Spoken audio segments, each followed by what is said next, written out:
Welcome and good afternoon. This is Kamish Orr, and today we're going to take a look at how to play History Maker Baseball. I've done some other how-to videos. Check those out if you want to learn how to play some of the other games that I've played, such as let's back that up. Season Ticket Baseball, Payoff Pitch Baseball, Stratomatic. Those are three other games that I've played.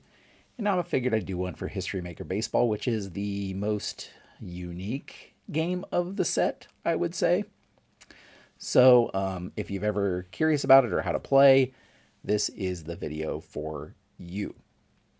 I'm going to walk you through it, show you how to play, then talk about the some of the intricacies involved and some of the advanced options. Right off the bat, though, you should know that History Maker Baseball is quite a bit different than other baseball games in the sense that it uses player qualities as opposed to straight percentages, if you will, hard and fast statistics to determine the outcomes. Of course, those qualities are based on statistics, but they present a range of statistics rather than a hard and fast number, if you will. So it's quite a bit different. You're not gonna look on player cards to determine what the outcome is. When you roll the dice, you're not going to look up that dice roll on a player card to determine the result. You're going to look it up on a chart, and the chart's going to walk you through it. And we'll get to that here in a minute. But let's just take a look at a few examples of some cards so you kind of see what I'm talking about. The other thing I'll say is History Maker Baseball also has ballpark qualities and umpire qualities and takes into account player chemistry and that kind of thing, which is also very unique compared to other baseball games. And all of that can factor in. So looking at a couple of player cards here, we have Ozzie Smith, we have Babe Ruth, and we have Greg Maddux. I picked a couple of batter cards that are from batters that are quite a bit different. Ozzie Smith being way different than Babe Ruth. And Greg Maddux as a pitcher card just to kind of show you an example of what these player cards look like and what some of the qualities you might see are. So, for example, pitchers, looking at Greg Maddux's card here, pitchers are given qualities that reflect their earned run average. So they can be rated either ace, star, workman, or struggler. Their power, so flash, for example, and their control. So control or wild. Control, of course, determines how often they're walking batters and that kind of thing. Power is their strikeout ability and that kind of thing. And then, of course, as I said, their earned run average. So those are the three different areas that pitchers are rated in. So in Greg Maddux's case, we're looking at the left-hand column here. We see he's an ace, which means he has a very, very good ERA. Star, ace and star are both earned run average qualities.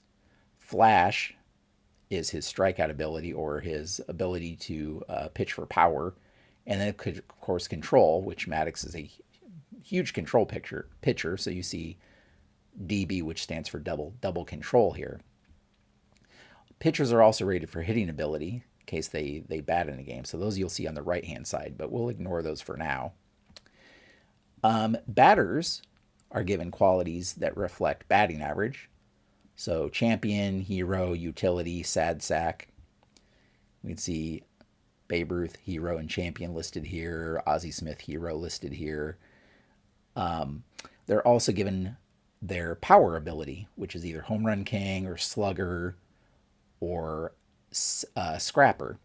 So Ozzie Smith had no home run ability whatsoever, almost none. So he's a scrapper, whereas Babe Ruth has both slugger and home run king qualities here, which give him a lot more power. And then they're also rated on their on how often they walk. So are they patient or eager? Babe Ruth patient, so he walks a lot. Ozzie Smith has a patient rating here. He walks quite a bit too. And then also their strikeouts. Are they a good eye or a whiffer? Whiffer meaning they're more apt to strike out. Good eye meaning they're more apt to to not strike out, I should say, and put the ball in play. Now, unlike other games, if we had a completely average batter or pitcher, they would have no qualities listed, because no qualities means they are average. If they have a quality listed, they are either better or worse than average in that particular category that I just mentioned. You'll also notice that they are rated in fielding ability. So they're either rated gold or iron, gold being the better fielders, iron being worse fielders. And then experience. Are they icon or prospect? And that is determined by how long they've been playing or how long they've been in the league, for example. So in both of these cases, or all three of these cases, we have icons because they've been playing for a while. And then, of course, running ability. Running ability, they are rated either active or stoic. Stoic meaning they don't take extra bases, they don't steal very often, that kind of thing. Active meaning they're very, very fast on the base paths. You'll also notice there are dots here on the card. And if you see a dot, that means that in addition to the overall qualities, a dot means that they have a semi-quality in that particular quality. So Babe Ruth has a dot champion, meaning he's a semi-champion, or a dot home run king, meaning he's a semi-home run king, or a Ozzie Smith has a dot good eye, he's a semi-good eye. And so those qualities come up when that quality is called for. It happens half the time, basically. We roll a die, we see if it comes up or not during that particular instance. So in this way, you get a good range of qualities across a spectrum. So when I talked about batters, for example, in batting average, you get champion, hero, utility, sad sack. Those are all of the non-average qualities, if you will, and all of those could have dots next to them, meaning they're semi-qualities. So there's a lot of variation or range in between. But it's not going to be a game where a player is rated to hit 275 batting average, because the qualities, there's only so many qualities.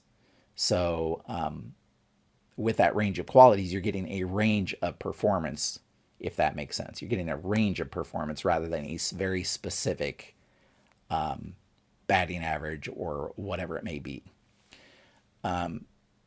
So overall, though, the players still play like they would in real life. It's just you have to kind of wrap your head around the fact that it's going to be qualities rather than looking the result up on their player card, if that makes sense. So that kind of shows you or gives you an idea of the qualities involved. Double quality, like I mentioned, Greg Maddux has a double control. That means when a result comes up that involves control, double control means it applies not only to the batter that's currently batting, but also the next batter as well. So in those cases, you can get doubled results, thus the double control in this case. So that's just some of the qualities that you'll run across. There are also situational qualities that are not on the player card themselves. For example, starting pitchers get a fresh quality automatically for their first 3 innings, and then they become semi-fresh for the next 3 innings. So that's just a general quality that applies to all starting pitchers. And that can be modified by era. So some eras, they get more innings of freshness and semi-freshness than other eras, if that makes sense. Relief pitchers, on the other hand, they get 1 inning of freshness and then semi-fresh for the second inning. So relief pitchers get a little bit different.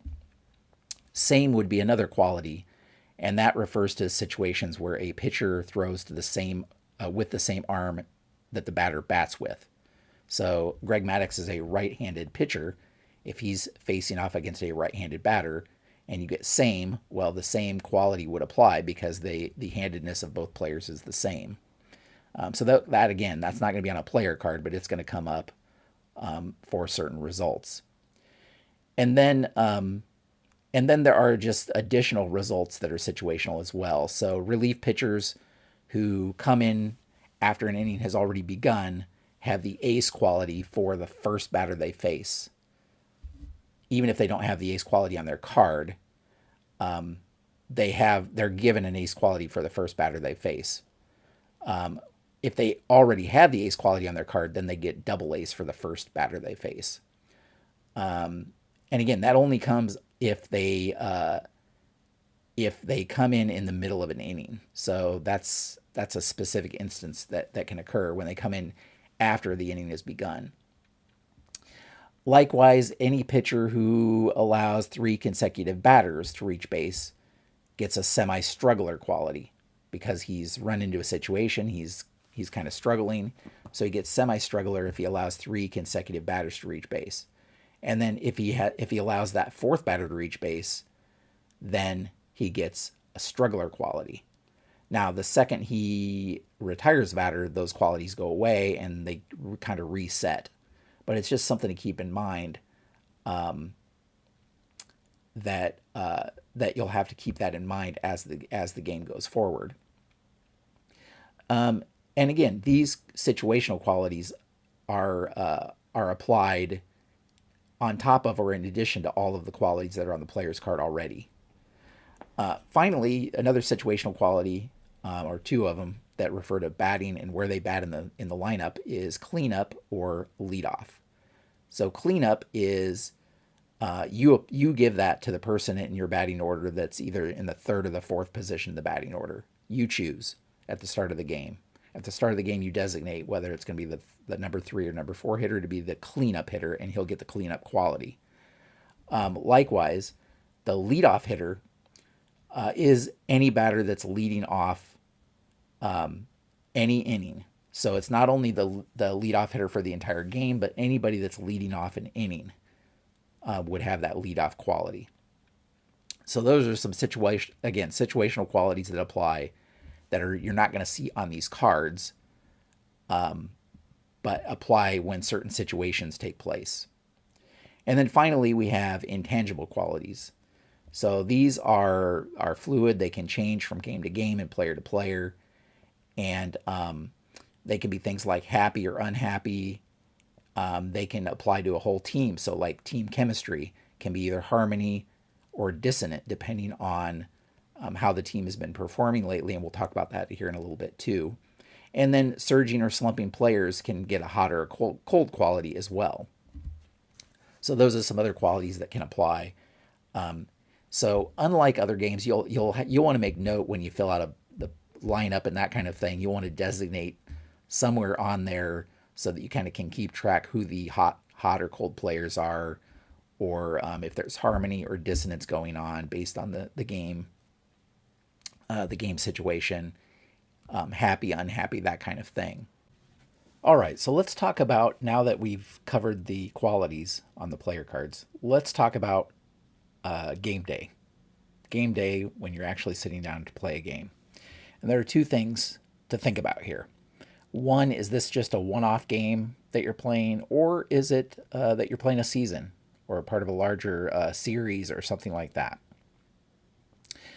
Because game day is going to operate a little bit differently depending on whether you're doing a one-off game or playing a season. Now, all of the game day things that I'm going to talk about here are optional. So you don't have to do any of this stuff, or you can pick and choose what parts you want to incorporate and which parts you don't. Okay, that's entirely up to you. But if you want to incorporate all of this stuff, here's how you would do it.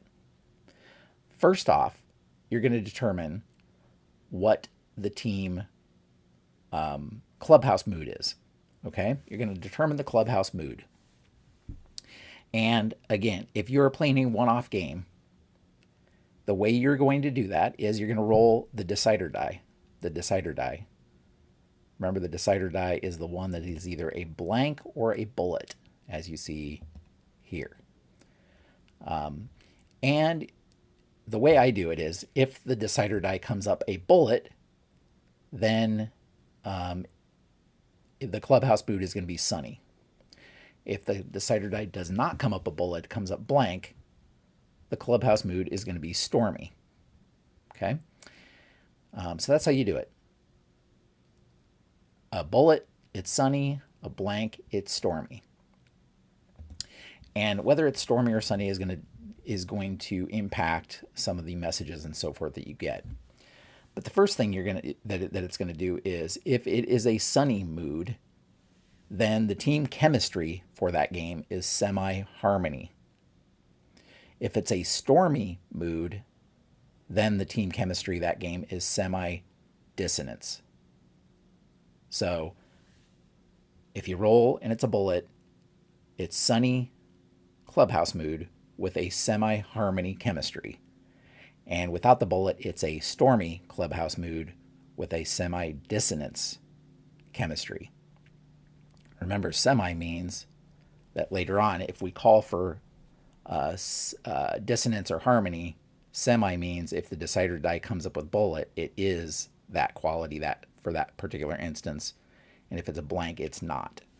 So that's how you determine clubhouse mood and team chemistry for that game, for that particular team, when you're playing a one-off game.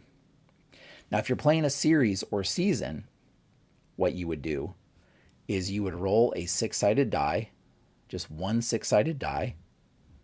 We'll look at the micro chart one over here, this black one right over here on the far right side. And you're going to look at your winning or losing streak. And if it's a winning streak and you roll this six-sided die, and the six-sided die is equal to or less than the number of games you've won in a row, then not only is your clubhouse mood sunny, but your team has harmony that particular day, full harmony chemistry that particular day. If it's a losing streak and you roll equal to or less than the number of games of the losing streak on the six-sided die, then the clubhouse mood is stormy and your team has dissonance for their chemistry that day. Full dissonance. If the die roll is above the losing streak or winning streak, then you would go back to the decider die, bullet or non-bullet, to determine semi-harmony or semi-dissonance, as if you were playing a one-off game.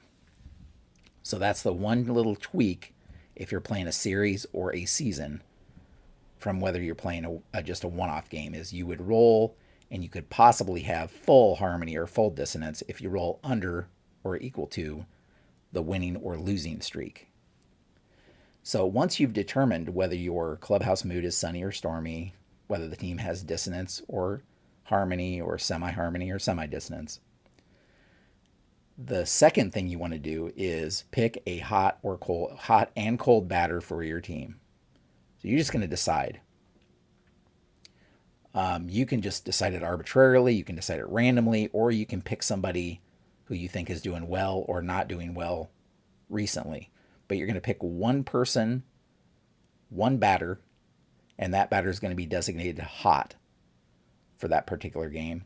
And you're going to pick another batter, and that batter is going to be designated cold for that particular game for your team. So, again, you're going to, this is a game where you're going to have to make little notations on the lineup or the scorecard so that you remember these things because they may come up later in the game. So, now that we've determined the clubhouse mood, team chemistry for that day, and we've selected a hot and cold batter for that day, the third thing you can do is get your pregame messages. Your pregame messages. So this is, again, very unique to History Maker Baseball, but it is a way to add more of that story to the games that are going on. And there is a card. There's a card.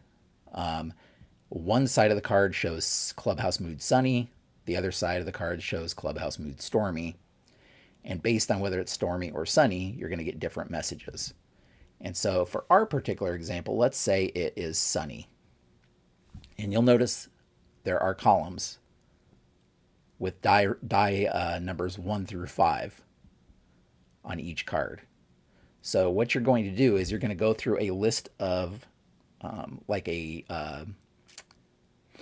list tree, if you will, and make selections by continuing to roll six-sided die until you get to the end result. So let's just take a look here And again, we're going to say that the clubhouse mood is sunny in this particular case. So let's blow this up. And let's say we rolled a 3. We rolled a 3 and the clubhouse mood is sunny. So 3 is team trainer. That's who you're going that die roll determines who you get the message from. And it's either going to be the batting coach, the pitching coach, the team trainer, the front office, or local media, based on whether you roll a 1, 2, 3, 4, or 5. And again, in our example, we're going to say you rolled a 3. We're going to get to 6, by the way, in a second. We're going to get to 6 in a minute here. Let's say you rolled a 3. That means you got a message from the team trainer prior to the game. And then you're going to roll another 6-sided die and look at this the very top section. And if you roll a 5 or a 6, it's a non-issue, there's no message, and you ignore it, and you're done. But if you roll a 1 through 4, you could get a perk with a particular player on your team. Either a starting pitcher, a non-pitching starter, a relief pitcher, or a reserve player that's not a pitcher. Okay, you get one of those perks based on if you roll a 1, 2, 3, or 4. And in our example, we're just going to say 1. You rolled a 1, a perk with the starting pitcher. You're going to roll another 6-sided die and look at that section to determine which starting pitcher it is. So it could be today's starter, it could be last game's starter, it could be next game's starter. So again, if you are playing a series or season, then you can factor in last game or next game starter and all of that stuff. If you're playing a one-off, it may not be as important to determine this kind of thing or go down through the pregame messages like this. But it really does add something to the game. So I'd recommend it if you're playing like a series or season or something like that. And they'll either get a minor or a major perk. Remember, we're on the sunny side of the card. That's why it's a perk and not a penalty, or I can't remember what it's called. Then you're going to determine, once you determine that, you're going to see what kind of perk it is, whether it's a minor or major perk. And it could either be that the starter is fresh, hot, or happy, either for this game only or till further notice. TFN is till further notice. And the till further notice means that lasts until sometime in the future. It's going to last multiple games. Okay? So it's something you're going to have to track through multiple games. A team can have 2 players that have a till further notice designation on them. Okay? Once they get a third till further notice, whenever that comes, and it could be, again, it could be the next day, it could be a week's games, could happen that it doesn't come up for a long time. Who knows? But once they get the third one, that third till further notice takes the place of the first one. The oldest till further notice drops off, and the third one replaces it. So you'll only ever have 2 till further notices in effect at one time. So again, this is going to give you maybe an extra quality to one of the players by going through this game day message system. And again, you can totally ignore it. You can not do messages if you want, but it does add some of the story to the game. So I noted that there's 1 through 5 on each card. 1 through 5 on each card. What about 6? What about 6? Well, 6 gets you to a potential game day injury. So if you play with injuries, a 6 on the die roll would take you to the injury chart, and then you roll and go through the tree to determine who was injured and for how long, potentially. Again, totally optional, but that's what you would do for a number 6. 1 through 5, you would look at the columns in particular on either the sunny or stormy side of the card. A 6, you would look at the injury chart. All right, so that's it. That's the end of the game day. So for game day, just to recap, 1, you're going to roll to determine the clubhouse mood, which will affect team chemistry that day also. 2, you're going to choose one hot and one cold batter for your team that game. And then 3, you're going to use the message system to see what message you get, which could impact qualities, injuries, and that kind of thing for players on your team. All of that completely optional, of course. All of that is completely optional. You could ignore all of that and still play, and it'll be just fine. But it does add an extra quality to the game. All right, so we've talked about qualities. We've talked about the game day setup, if you will. And now let's talk about the basics of how the game works. Unlike other games, History Maker Baseball, as I mentioned, has qualities that come up and does not rely on looking at a player's card, rolling the die, looking the die result up on the player's card to determine what happens. The main flow of the game is that you're going to roll this 3 six-sided dice, and there's going to be a red, a black, and a blue die. You're going to roll those 3 dice along with the decider die, and you're going to arrange the dice in order, numerical order, lowest to highest. Regardless of the color of the die, you're going to arrange the dice in order from lowest to highest. So if we do a die roll here, 1, 2, 4. In this case, the black die was the lowest die, blue die was the middle die, red die was the highest die. Regardless of color, you're going to arrange them lowest to highest. Let's do one more die roll just so you can see. 2, 4, 5. Now the red die is the lowest die.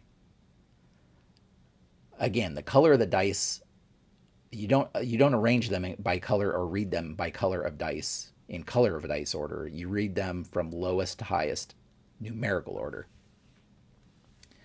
Okay, so that's another difference from other games. And then what you're going to do is you're going to look up that die result on a chart. So there's going to be, it's all done through chart lookups. And the chart lookups are on 2 main pages. So 90, well, maybe not 90, but we'll say 75% of the time, or a majority of the time, your results are going to be gotten off of these 2 pages of the normal dice result charts. And you won't have to do another die roll or look anywhere else. You'll just look on these 2 charts. And the charts are in order. So there's a section for number starting with 1s. There's a section starting with 2s. There's a section starting with 3s, 4s, 5s, and 6s. Of course, there's only one result starting with 6 because it's numerical order from lowest to highest, and the only result that would start with a 6 is 6, 6, 6. There are a few more that start with 5, a few more that start with 4, and so on until you have the largest percentage, which starts with 1. Okay? But that's the general flow. You're going to roll the dice. You're going to arrange them in order to lowest to highest. You're going to look the result up on the chart. And every time you make a die roll, the process is the same. There's a pitcher, a batter, and a fielder column, left to right. And you're going to start with the pitcher column first. So you're going to cross-reference the die roll. So you're going to start with the pitcher column, and you're going to ask yourself, does the pitcher have that particular quality that the die roll notes? Okay, does the pitcher have that particular quality that the die roll notes? And going back to my dice roll here, I have the chart actually in digital form here. Let's do a die roll just to see. Okay, I rolled a 4, 4, 6. A bullet came up on the decider die, and the pitcher column for 4, 4, 6 says star question mark. That means we're on the pitcher column, remember? So we're going to ask ourselves, is the pitcher a star? And Greg Maddux is a star, if we're using him as our example. So if the pitcher has that quality, then usually it gives you the result and you're done. In this case, if the pitcher is a star, the result is a ground out to second base. So whoever's batting would ground out to second base because the pitcher had that quality that it asks about. And Greg Maddux has many of the top qualities. So many times he's going to control the at bat because he's going to have whatever quality the pitching result asks for. Because he's ace, he's star, he's flash, and he's double control. Let's see if I come up with one. Okay, here's a good example. 3-5-5. This says for 3-5-5, struggler or gilded? Question mark. Well, Greg Maddux is not a struggler and he's not gilded. So in that case, since he's neither, it says single to left field.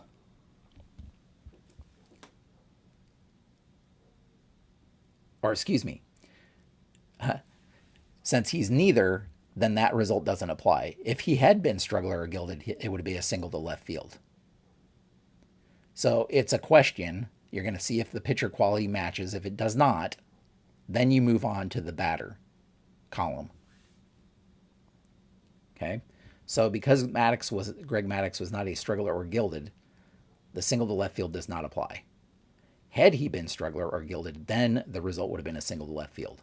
So if the pitcher has the quality, then the result listed is what happens. If the pitcher does not have the quality, then you move to the next column, the batter column. Okay? And in our case, we had, we're going to look at Babe Ruth, and we're going to look at Ozzie Smith, and the batter column for 3-5-5 says champion, question mark. Now, Babe Ruth has champion with a dot, which is semi-champion. So in order to figure out if champion applies to this particular plate appearance, we look at the decider die and see if it's a bullet or not. If it's a bullet, then that quality applies. If it's not a bullet, the quality does not apply. So in our case here, we rolled 3-5-5 with a blank for the decider die. So even though Babe Ruth has champion listed on his card, he's only semi-champion because of the dot. And in this particular case, the bullet did not come up on the decider die, so he is not a champion for this at-bat. Ozzie Smith, had he been batting, he is not a champion at all, so it also would not come up on this at-bat. Had Babe Ruth had the decider die come up a bullet, then he would have been champion for this at-bat, and he would have doubled to left field. Because it says champion, question mark, double to left field. But we've already determined in this particular case that neither, that does not apply. So if the pitcher quality doesn't apply to the pitcher and the batter quality doesn't apply to the batter, then you go to the fielder column. And that's where the at-bat will be decided, one way or the other. Okay? And on a 3-5-5, we get ground out to second base. Ground out to second base. Now, there's another symbol after that, but we're going to ignore that symbol for now. We're going to ignore it for now. Those symbols come up optionally with using the advanced rules. But if you're not using the advanced rules, you're just playing the basic, you would ignore the symbol. And that is how all of the matchups or plate appearances are handled. You can roll a die. You're going to see if the quality applies to the pitcher. If so, it lists the result. If it doesn't, if the pitcher does not have that quality, then you go to the batter column and see if the quality listed applies to the batter. If it does, it'll give a result. If it does not, then you go to the fielder column. And the fielder column will always give you an end result. So that's the general course of play, is by using the main chart. And most of the results are going to come off of these main charts, and that is how you're going to play most of the game. Now, there are mini charts. Let's talk about mini charts. So sometimes when you roll on the fielders, you can have other results occur. If you get all the way to the fielder column, other results can occur. And some of those mini charts are drama mini charts. So you could have infield drama or outfield drama.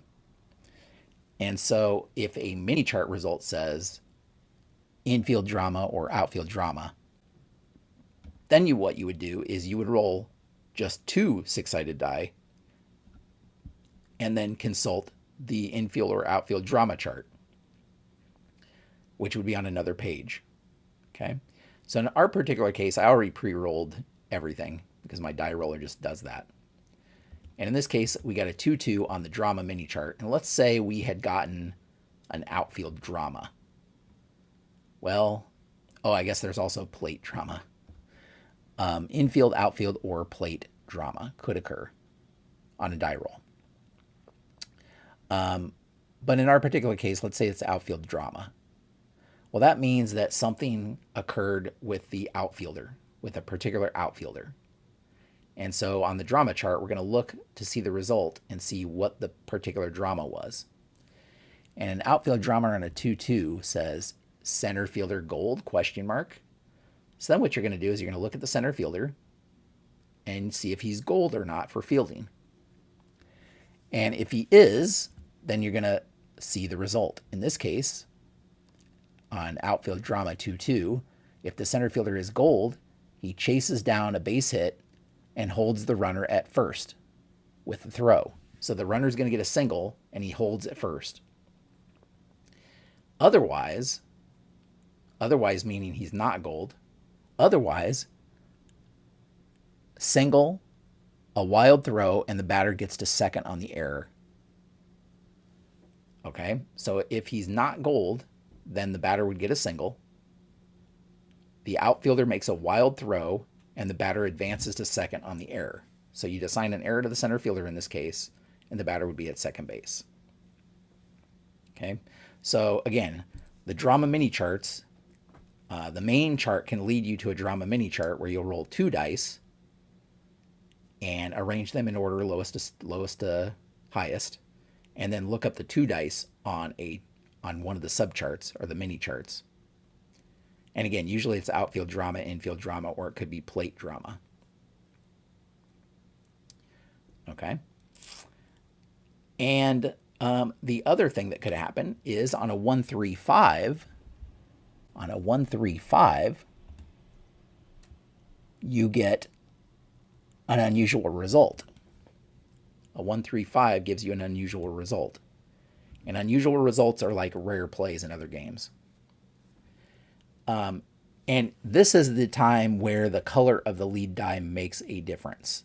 So it's going to be 1-3-5, right? But whether that lead 1 was a red, blue, or black will determine what unusual result can occur. That determines which unusual result occurs. So, and that's a mini chart that you would go to determine the unusual results. If the lead die is black on an unusual result, 1-3-5, then you're going to look at the ballpark qualities. Remember I said Fenway Park in this particular case. You look at the ballpark qualities.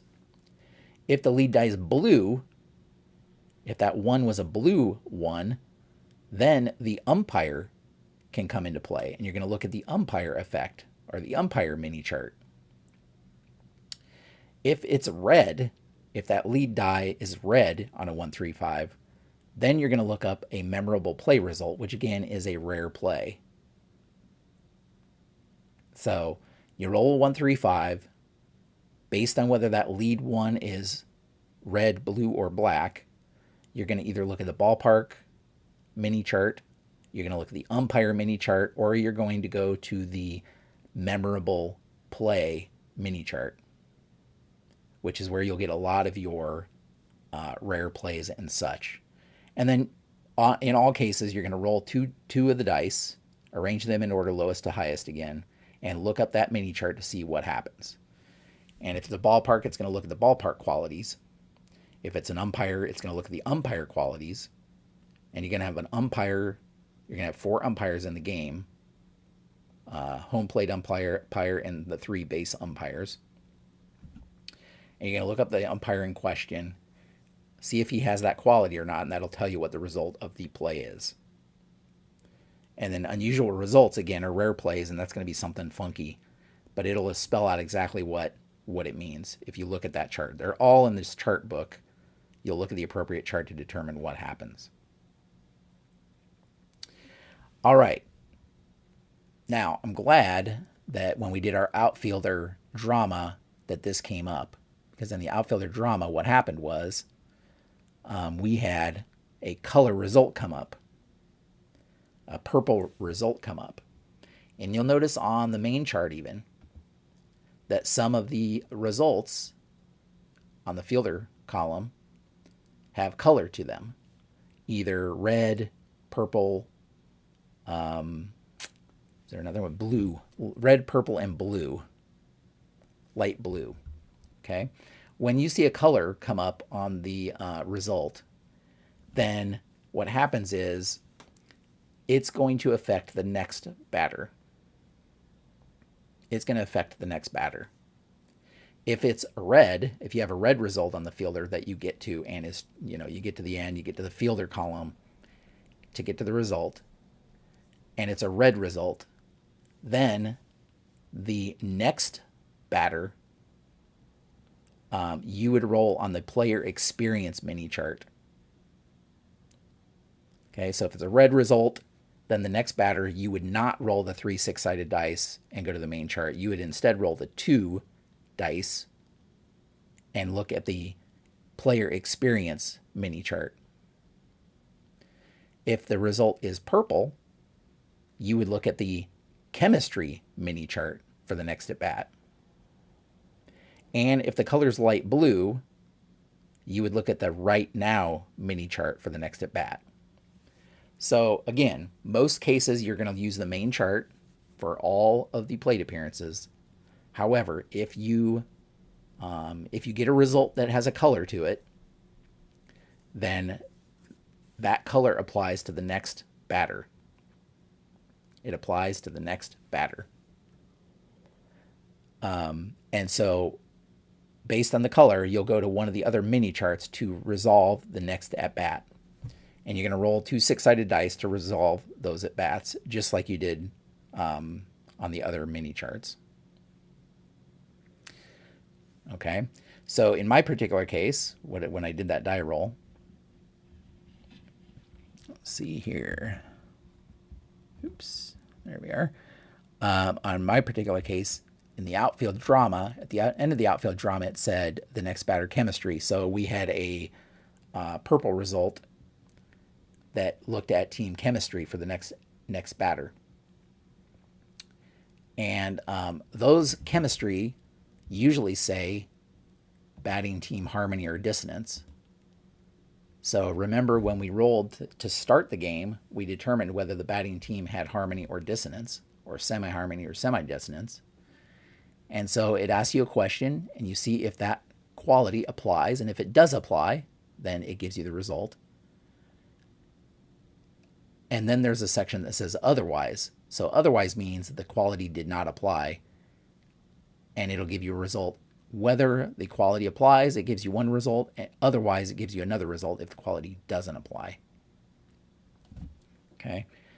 And so once you've completed that next at bat on the mini chart, then you go back to the main chart and start over again like you had before. Okay. The mini chart only comes up when you're directed to go there, or if you get that color and you have to use that color mini chart for the next at bat. And I believe that next at bat applies, even if it's the third out of an inning, the next at bat could be the opponent's at bat, if that makes sense. It applies to the next at bat, whether it's your team or the opponent's team. Whoever's next up at bat, that mini chart applies to. All right. Finally, there are micro charts. So occasionally, when you're looking at a mini chart result, you'll get sent to a micro chart, and the micro chart is just one die roll. One die, 1 through 6. So the main chart is 3, the mini charts are 2, the micro chart is 1 die roll 1 through 6. For example, if you roll 6, 6, 6, and the pitcher is not an ace, so it goes to the batter, and the batter is not a sad sack, then the final result is deep drive glove ? Well, glove is a microchart.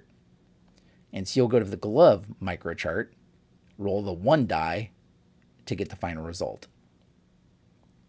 Okay, so there's a lot of charts.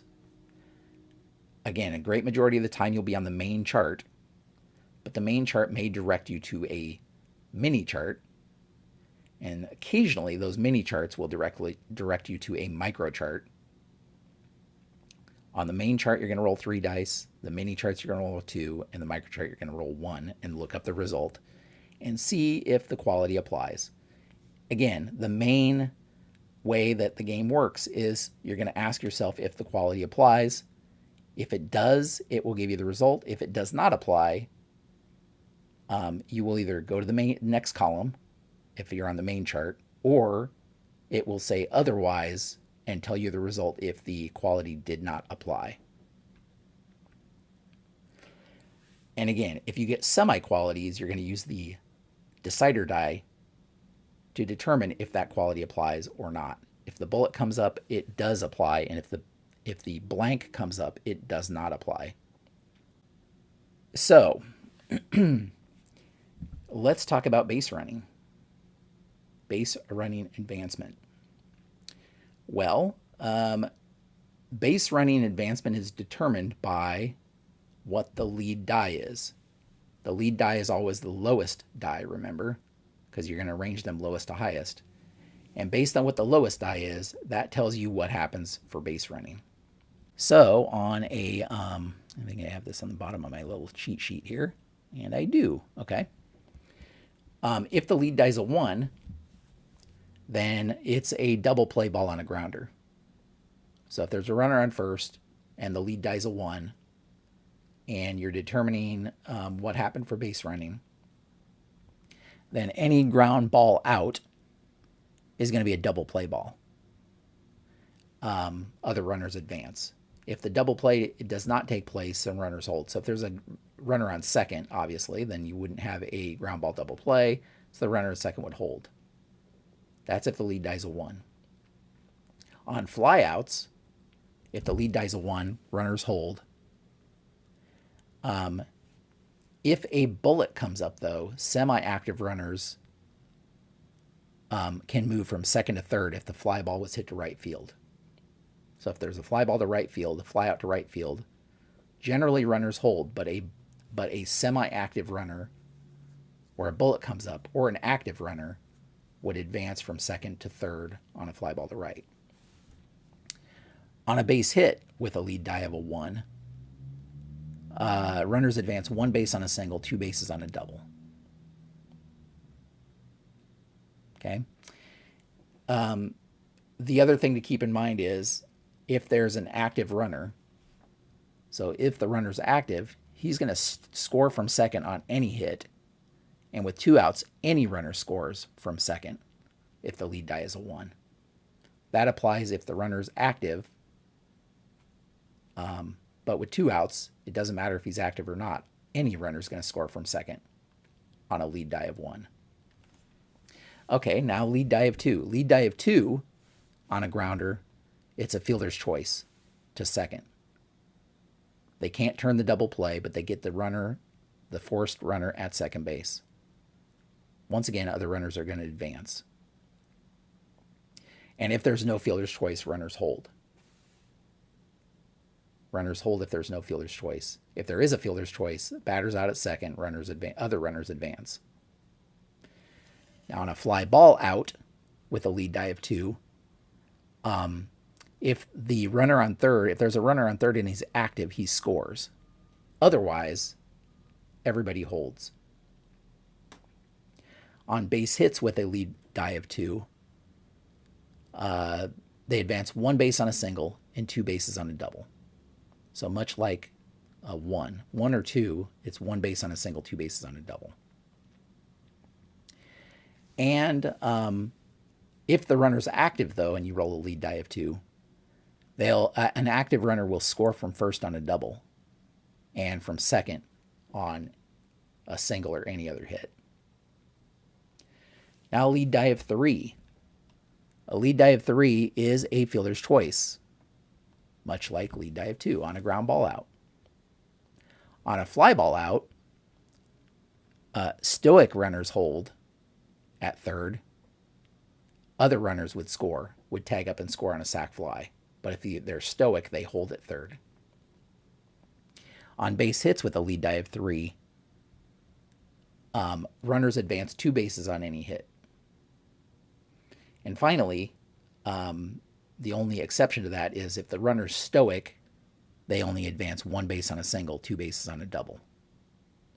So stoic runners only advance 1 base on a single, 2 bases on a double, and they hold at third, do not score from third on a lead die of 3. Finally, on a lead die of 4, 5, or 6, the only place to first base on a ground out. All other runners advance. On a fly out, all runners on third score. On a base hit, runners advance 2 bases on a single and they score on a double. And finally, the only exception to this is stoic runners. Stoic runners still only advance 1 base on a single or 2 bases on a double. So that's how base running is handled. Base running is all determined by whatever the lead die is. Now, if you're on the main chart, the lead die is the lead or a lowest of the 3 dice.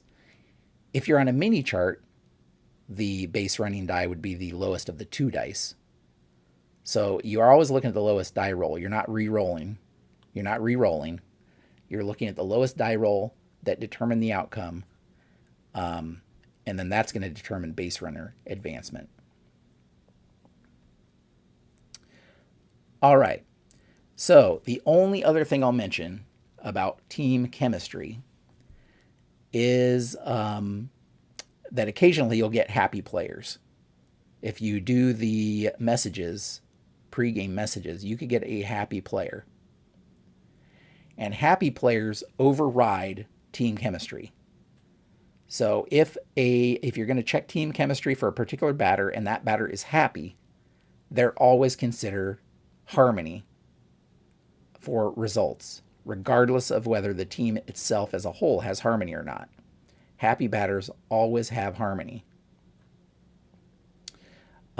if it's called while they're at bat. A happy pitcher always has harmony if the result asks about if it's a pitcher result and it asks about team harmony or harmony for that particular pitcher, happy pitchers always have harmony. So happy players in general always have harmony that override the team chemistry. And the opposite also applies. Unhappy players always override team chemistry and always have dissonance. So unhappy players always have dissonance that overrides the team. The other thing, and again, this is you can use this optionally or not, is every happy player on your team adds 1 to a winning streak die roll to determine if you have harmony for the game, and decreases when you're determining dissonance during a losing streak. Unhappy players, just the opposite. Unhappy players add to the losing streak for team dissonance. So happy or unhappy players can modify whatever that 6-sided die roll was that we determined for the clubhouse mood to start the game.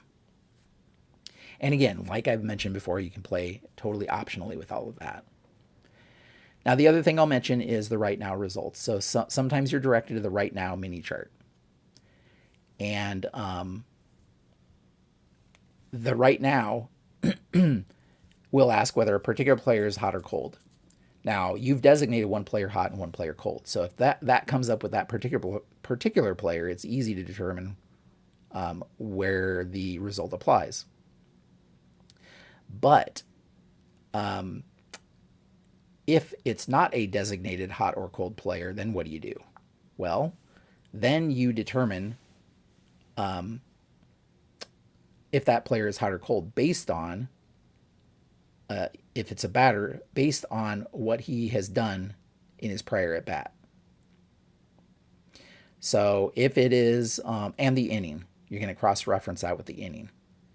So if it's the fifth inning or sooner in the game, a batter is going to be semi-hot if he had a hit in his last at bat. He's going to be semi-cold if he struck out in his last at bat.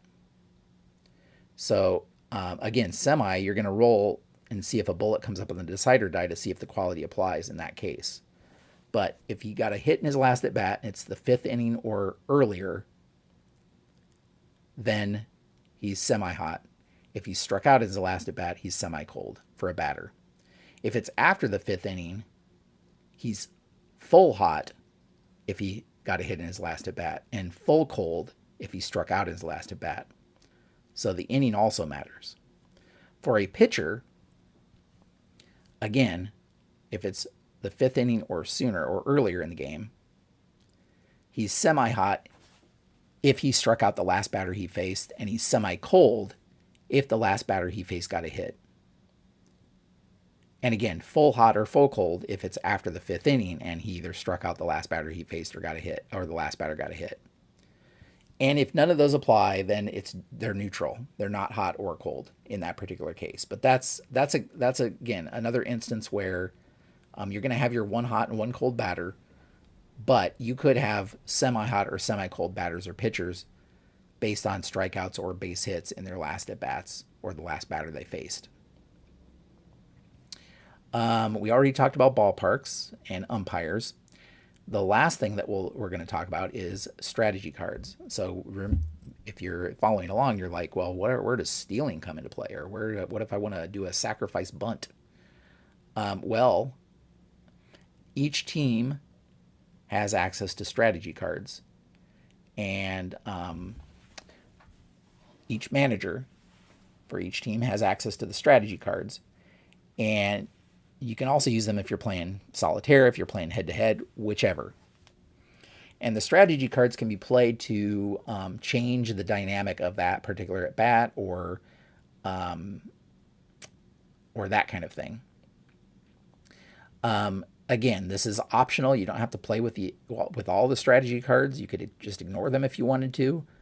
But regardless, that's where stolen bases and bunts come up is on strategy cards. So in order to steal or bunt, you're going to play a strategy card, or even base running, trying to attempt extra bases on base running. So if you're trying to attempt the extra base, you can do that as many times as you want. There's no limit. You're going to roll a decider die to see if an extra base is even possible first. Okay? So if you're trying to take an extra base or want to take an extra base, you're going to roll a decider die. If a bullet comes up, you can try to take the extra base. And then you're going to roll a d6. And based on whether the runner is active, normal, or stoic, the active has a higher range of safe than a stoic has. Okay, and that'll determine whether they're safe or out. Always on a roll of 1, you're going to charge the throwing fielder with an error on the extra base attempt. Okay? So on a roll of 1, the fielder is going to get a 1 base error in addition to the extra base. Okay? Stolen base, same thing. You're going to roll a decider die to see if a stolen base is possible. In other words, do they get a good jump or not? And by the way, stoic runners cannot get a jump. So you're going to determine if the runner gets a jump with the decider die. Stoic runners never get a jump. If they get a jump, then you roll the die and check the table. And based on whether the catcher is gold, normal, or iron, and whether the runner is trying to steal second, third, or home, you're going to roll a 6-sided die and get the result. And if you get within the range, the runner steals the base. Otherwise, the runner's thrown out stealing. On a roll of 1, much like with the outfielders throwing for extra base attempts, the catcher gets charged with an error in addition to the stolen base. Okay, and they get an extra base out of it. Bunts, same thing. Bunts, same thing. You can use it multiple times during the game. In order to bunt, you're going to roll a 6-sided die, and you're going to look at the little chart. And on a 1, he's safe at first, runners advance. So that's the best option. 2, if the bunter is active, he's safe at first, runners advance. Otherwise, he's out. 3, 4, or 5 is a normal sacrifice bunt, out at first, runners advance. And on a 6, you roll again, and something weird could happen. You could have a strikeout, you could have a pop-up. The lead runner could be out. That's where that stuff would take place. And then hit and run is also something you can play unlimited number of times. And that's going to change some of the results. You just look at the card and it tells you exactly what happens. You can only attempt a hit and run with a runner on first base or runners on first and third. And it changes the advancement based on the fact that you're doing a hit and run. Now, there are other strategy cards that can be played. And the ones I just talked about, attempting extra bases, stealing a base, bunting, or hit and run, those you can do an unlimited number of times. It does not matter how often you do them. You can do them an unlimited number of times during the game. But the other cards, you are limited. You are limited. And you can only play 6 of the other cards during a game. After you've played 6, once 6 cards have been played, you can no longer do or implement a strategy card. Okay? And the other strategy cards are things like arguing with the ump, manager's influence, dugout chatter, pep talk, and they can affect pitchers, they can affect experience, they can affect right now rolls, chemistry rolls. So you can play those cards to improve those qualities for that particular at bat. But you can only do it, again, you can only play those cards 6 times a game. There's video replay challenge. All of those are manager cards that you can play. All right, so that's really the basics of how to play History Maker Baseball. Now, there are other other noodly things. There are other noodly things to keep in mind about playing, but that's the overall way to play the normal version. Now, advanced version is, let's talk about advanced version a little bit. Advanced version, then you would look at the symbols on the main chart. Remember, we rolled in the main chart, and we got a result that had, I think, the glasses or something on it. Well, if you look at the very bottom of the second page of the main chart, you'll notice that it has several symbols. And those symbols can override what the results are. So if you get an eyeball symbol, for example, then the batter with good eye would avoid striking out. Normal batters would strike out. So on a 1-1-2, for example, it says flash, strikeout. But it has a little eye symbol. So in the advanced game, you would look at the eye symbol and say, well, does the batter have a good eye? If the batter has a good eye, he doesn't strike out. He grounds out instead. And runners advance. If he didn't have a good eye, he would strike out. Okay, and then there's one that's a whiffer. And whiffer, the batter would strike out instead of whatever the result is that's listed. There's one that's patient, or the symbol that affects patient. And patient batters would draw a walk instead of the whatever result is listed. And then there's also eager and home run legend, sad sack, home run, and so forth.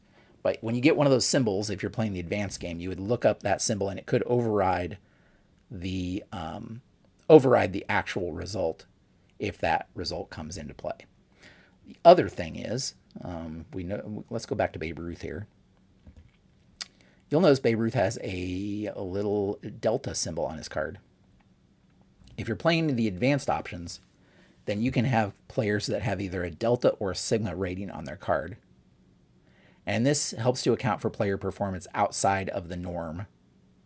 Okay, Babe Ruth was very outside the norm. So the delta ratings are sometimes generated from game day results. And so if you come up and it says something about a delta rating, then those are associated with singles. So if you get a single, but it has a delta rating listed, and the player in question has a delta on his card, then his delta result would replace whatever the single result would have been. So if Babe Ruth gets a single, but it has a little delta symbol on it, he would instead get a triple because his delta is a triple. Okay. So delta symbols take the place of singles. Sigma, which is another symbol, take the place of doubles. So when you have a player that has a sigma, it almost looks like an E, I believe, but they get a sigma sign, the sigma would replace the double. Instead of doubling, they would get whatever the sigma is. And again, this is just to tweak players that had exceptional abilities in certain things. So in this case, Babe Ruth would get more triples because instead of singles that he would normally get on the chart. The other advanced options are freshness by era. So remember I said fresh. In the normal game, you'd get fresh for 3 innings, semi-fresh for 3 innings. Well, other eras, based on when you're playing, you could get more fresh innings than 3. Like in the dead ball era, 1901 through 1919, you'd get 6 fresh innings and 3 semi-fresh. So pitchers would actually last, they would be fresh longer into the game. Again, you can find all of this in the advanced options if you want. Same thing with dynamic or gilded. There's certain years that are determined to be dynamic, semi-dynamic, semi-gilded, or gilded. And we had one of those results come up earlier with a gilded that we kind of ignored because we weren't playing with that at the time. But that's something else that happens. And then there are certain special other advanced options that come up in, I'd say, more rare cases that you can also use. So, lining into a double play. So if you get a line out to an infielder and that base is occupied by a base runner and the decider die comes up with a bullet, the base runner would be doubled off in that case. So things like that. But you can find all of those. I'm not going to go into every single advanced option, but you can find all of those in the rules towards the last page. You can get some of those extra options that apply to specific die rolls and that kind of thing. But that's how you play generally. Very, very different than a normal game. Than a standard, we'll say standard. Very different than a standard tabletop baseball game because you're dealing with qualities instead of looking at the result on the card itself. And the good thing about that is that there are options and rules where you can play using the stats off of trading cards, for example. So you wouldn't even need the cards from the game. You could use a trading cards that some of us have a lot of, and play off of trading cards. They kind of give you rules for that. And you can get a separate booklet. You can order a separate booklet that will allow you to rate or give qualities to players. It kind of tells you exactly, based on the stats, what quality a player should have. And that's a separate booklet you can buy as well. So I recommend that if you want to rate your own players or come up with your own player cards. That could be a great option to allow you to do that. In any event, hopefully that gives you an idea of how to play. My recommendation, if you have rules questions, is to either go to the Delphi forums or the Play website. I believe has an option where you can reach out and contact them if you have specific rule questions. I would recommend that, honestly. But have you played have you played this game? What do you think of it? I'd say I've given a review before, but I'd say if you're looking for a game that gives you the story surrounding the game, this one has the story probably more so than most other games that you're going to find. It has umpires. It has umpires come into play. It has all sorts of stuff, team chemistry, all sorts of stuff that other games don't necessarily take into account. Now, I'm not saying that's good or bad, but it does have those options. And again, you're welcome to play with or without those options as you wish. But we will leave things here for now. Thank you so much for watching. I really appreciate it. Check out my other how to play videos if you're curious how to play other tabletop baseball games. And until next time, have a great evening.